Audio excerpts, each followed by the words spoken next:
बहुत रोते हैं जिन्हें लतीफ़े याद रहते हैं। आपको लगता है वो बहुत हँसते हैं, लेकिन बहुत रोते हैं जिन्हें लतीफ़े याद रहते हैं। कुछ रोने के दाग लग जाते हैं। इस तरह से मेरे गुनाहों को धो देती है कि किसी को घर मिला हिस्से में या कोई दुकान आई। कि किसी को घर मिला हिस्से में या कोई दुकान आई। मैं घर में सबसे छोटा था, मेरे हिस्से में माँ आई। ये शायरी है मुनव्वर राणा की, जिनका अभी हाल फिलहाल में ही 14 जनवरी को निधन हो गया। और मुनव्वर राणा अपनी शायरी के लिए काफ़ी जाने पहचाने रहे और अपनी शायरी के अलावा उनका विवादों से भी काफ़ी जान पहचान रहा। तो उनकी जो शायरी है, उनकी ये शायरी माँ पे बड़ी केंद्रित रही है। और उनकी शायरी में 4-5 एक शायर मुझे जो मिले, बड़े अच्छे मिले। आज मैं उन्हीं के कुछ शायरों को पढ़ने की कोशिश कर रहा हूँ, क्योंकि उनके शायरों में मुझे माँ की झलक दिखी है। और हम सभी की ज़िंदगी में कहीं ना कहीं माँ का एक बहुत बड़ा रोल है, एक बहुत बड़ी जगह है जो हम कभी मिटा नहीं सकते, फिर चाहे वो कोई भी हो। तो मुनव्वर राणा जी कहते हैं कि किसी को घर मिला हिस्से में या कोई दुकान आई। कि किसी को घर मिला हिस्से में या कोई दुकान आई। मैं घर में सबसे छोटा था, मैं घर में सबसे छोटा था, मेरे हिस्से में माँ आई। एक और लिखा था कि मुझको हर हाल में बख्शेगा उजाला अपना। मुझको हर हाल में बख्शेगा उजाला अपना। चाँद रिश्ते में नहीं लगता मामा अपना। चाँद रिश्ते में नहीं लगता मामा अपना। और मैंने रोते हुए पोंछे थे किसी दिन आंसू अपने। मैंने रोते हुए पोंछे थे किसी दिन आंसू अपने। मुद्दतों से माँ ने धोया नहीं दुपट्टा अपना।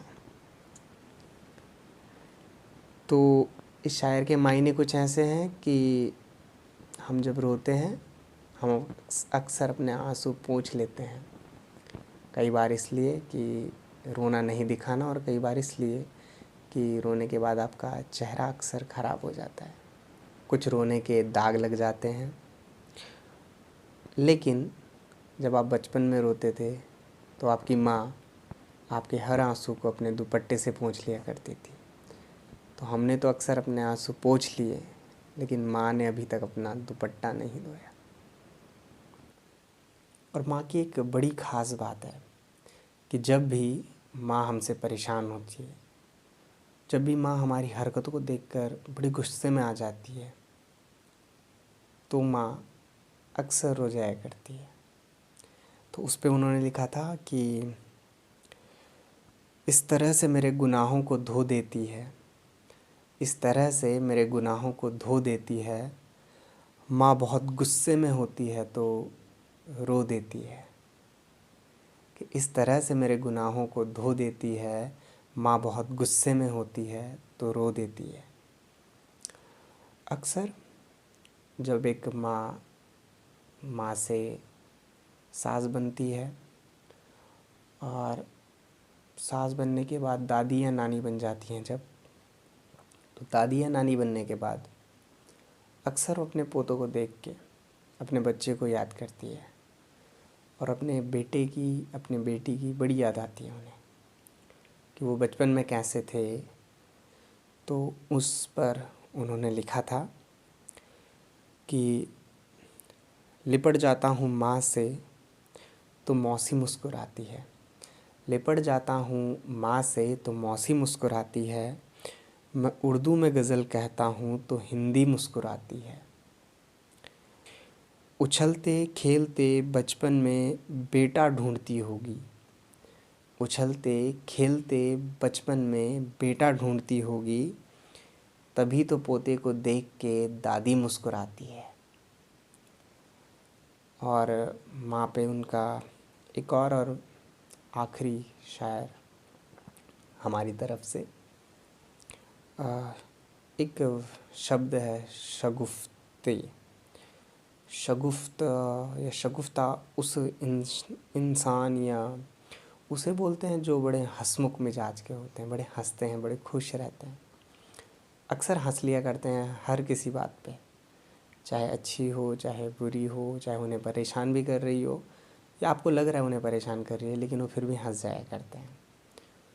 तो इसी बात को शुरू करते हुए लिखा था कि शगुफ्ता लोग भी टूटे होते हैं, शगुफ्ता लोग भी टूटे हुए होते हैं अंदर से, शगुफ्ता लोग भी टूटे हुए होते हैं अंदर से, बहुत रोते हैं जिन्हें लतीफ़े याद रहते हैं। अक्सर जो छोटी छोटी बातों को देख के हंस जाया करते हैं, छोटी छोटी बातों में खुशी ढूंढ लिया करते हैं, आपको लगता है वो बहुत हंसते हैं, लेकिन बहुत रोते हैं जिन्हें लतीफ़े याद रहते हैं। और खुदा ने शिफ़त दुनिया की हर औरत को बख्शी है, खुदा ने शिफ़त दुनिया की हर औरत को बख्शी है कि वो पागल भी हो जाए पर बच्चे याद रहते हैं। माँ की याददाश्त चली जाए तब भी उन्हें अपने बच्चे याद रहते हैं। ये मुनव्वर जी ने लिखा था और उनकी शायरी का अक्सर केंद्र माँ रही है। तो उनकी शायरी अक्सर बात करते हैं कि किसी के जाने के बाद बड़ी याद आती है। मैंने उन्हें बहुत कम पढ़ा है, लेकिन उनकी शायरी को पढ़ के खासकर जो माँ पे लिखते हैं, अक्सर हमें भी अपनी माँ की याद आती है।